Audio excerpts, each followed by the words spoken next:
up, guys? I'm here at Long Beach Skatepark. It's kind of windy, so I hope you guys can hear me, even though my microphone's not really that good.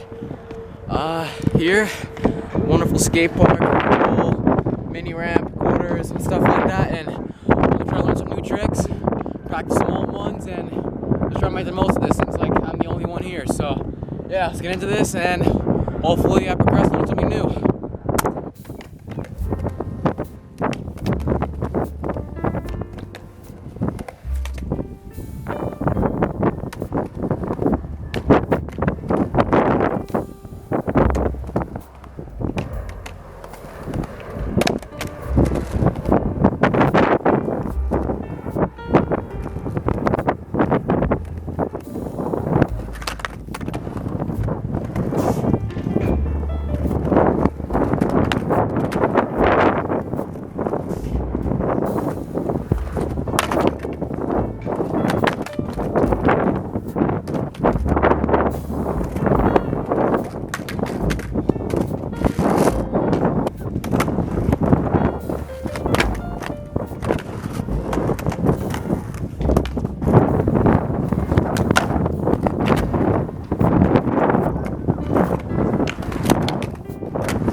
I got the sesh, I got the clips and everything, but it was really hard to put some commentary there while I was at the skate park and like speak while, I was trying the trick, because it was way too windy and my microphone isn't that good when it's super windy outside, so I didn't even want to bother with that. I was really worried about my camera falling over. Luckily it didn't.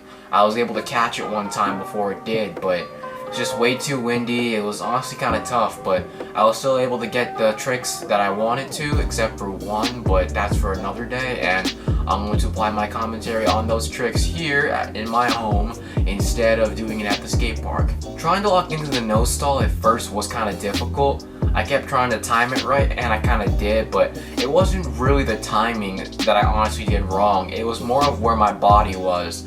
And then after practicing it for a while, it finally clicked a little bit with the whole stalling part. Back when I first tried doing tail stalls, I would always obviously apply pressure on my tail and then lean back. But then sometimes when I did that, I wouldn't lock into the stall like how I should for a tail stall. So instead of me doing that, I applied pressure on the tail and I stayed centered and leaned back a little bit. I lean back a little bit when I go up to stall, but I also try to stay very, very centered, so that way I don't dip too far down or dip too far back. So as long as I stay nice and centered on it, I can stall and I can stand there for as long as I want. So after that clicked in my head, I just thought the same thing for no stall. I tried to get into it a couple of times, and after practicing the tapping part and just trying to, and then for no stall, I just kind of did the same thing, but I applied pressure onto my nose. I leaned forward a little bit, but then mainly staying centered on my board, and then I just dropped back in. But before I really got the no stall, I needed to practice dropping switch, and well, that kind of scared me, so I asked one of the guys at the skate park to help me out dropping switch, and I already kind of knew what I had to do. I just needed a little bit more confidence. After he helped me drop in, I'd say about 2 to 3 times, I just went back to doing the no stall, locked in perfectly, down to my back foot, leaned forward, and then got it. And then I did it like 4 to 5 more times after that, and it was pretty consistent. So yeah, I'm pretty stoked on that.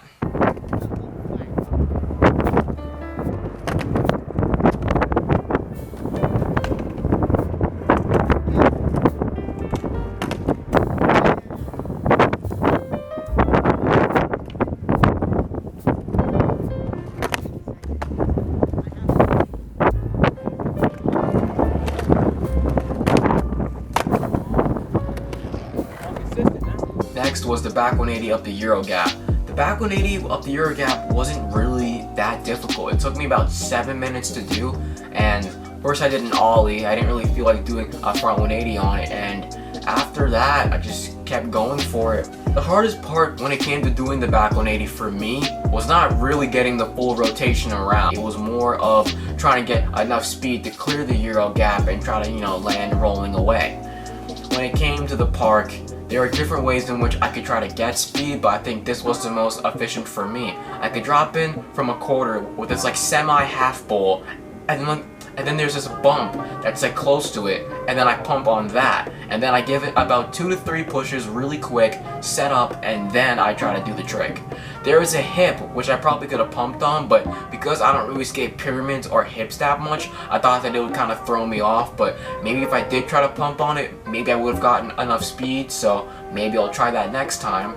But I got enough speed for that. I don't think I actually kept the board under my feet the first few times, or maybe it was kind of close, and then I started to like rotate 90. I'm like, okay, I'm getting a feel for this, and then slowly and slowly, after like a little bit, which is about I think 7 minutes, I got the hang of it. I got the board under my feet. I was rotating it completely, and then I landed it sketchy I think once or twice, and then I landed it really clean and I rolled away, and I'm like, damn, that wasn't really that hard at all. I've always wanted to try tricks like backside flips of like a Euro gap, so I can backside flip, I can back 180 up a curb. Maybe I'll try that next time I go there. Who knows?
Next is carving and pumping backside. I think I've stated this at least once or twice already, but I personally find it easier to carve and pump frontside in a bowl than backside in a bowl. I can pump around certain parts of the bowl, but there's just certain parts of it where like I can't always pump frontside. I have to pump and carve backside. Because carving backside isn't one of my greatest strengths when skating a bowl, it made it kind of difficult for me to truly get a whole line around the bowl without having to push or struggle or wobble a little bit. So I decided to touch on that for a bit, and surprisingly I wasn't really that bad with it. I felt like my back was constantly going to hit the wall, but maybe because I was kind of leaning a bit too far into it, I think maybe if I tried leaning a little bit more forward to some extent, I think that would have helped out as well. Obviously, when it comes to skateboarding transition, you want to become one with the bowl or one with the ramp. That way you don't, fall and, eat shit. But I think maybe for me, I think leaning a little bit farther forward when carving backside probably couldn't hurt that much.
reflection on this session, I'm honestly quite proud of myself. I tried like 3 to 4 new things. I was going to try to do frontside board slide, but I wasn't really in the mood for that so much. I was just trying to pick off one thing at a time and just see which one could work. Maybe if I tried front board, maybe I would have gotten it, but who knows? Maybe that's for another session. So basically, I learned how to drop in switch. I learned how to do a no stall on a quarter pipe. I learned how to back 180 up a Euro gap, and I practiced carving a bowl backside. I already kind of knew how to carve a bowl backside before, but it still feels kind of like uncomfortable, so I consider it somewhat new to me. But I'm honestly pretty proud of myself. I had a couple of tricks that I wanted to try. I had it like in my head the whole entire day. I'm like, okay, I'm gonna try this trick and that trick, and it worked out pretty well. Sometimes it works, other times it doesn't, but this time it did, and I'll take the W on that one. And I'm pretty stoked. And maybe next time I go to the skate park, maybe I'll try that frontside board slider. Maybe I'll try skating the bump to ledge. I want to skate the bump to ledge, but the angle on that, I'm gonna figure out how to skate that thing, cause I want to skate ledges a little bit more. And I think that's something I really want to touch on. Thank you so much for watching. I happily or gladly appreciate it. I'm gonna go edit this, chill, live life, do whatever, and yeah, I guess I'll see you guys next time. Bye.